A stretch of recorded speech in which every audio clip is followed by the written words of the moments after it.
how to find and use drafts in Buffer. So first, just make sure that you're logged into the website. Once you're logged in, just simply navigate to Publish, then go to all channels to see all of the channels available. But you could also go to a particular channel if you want, but for me, I'm just going to go with all channels. Then, just besides the queue section, you will see the draft section. So you just simply need to click on that. And as you can see, you now have your draft right here. So you could either add it to queue immediately, or you could edit it out first. And if you click on the three dot icon right there, you will see the option to either duplicate it, or you could also publish it right now.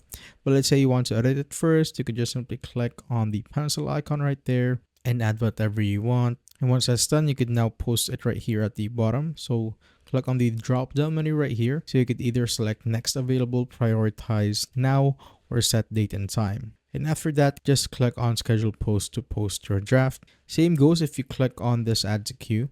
So if I click on add to queue right here, it will automatically add it to our queue right there. And if ever you want to change the time, you just simply need to navigate to the pencil icon or edit icon right here again. And as you can see, you could change the posting slots right there or the date and time. And you could also change the posting actions again by clicking on this arrow, then select the type of posting action that you want to use. Let's say I want to put it here on next available. Then I'm just going to click on save and I'm now good to go. And that is how you basically find and use drafts in Buffer.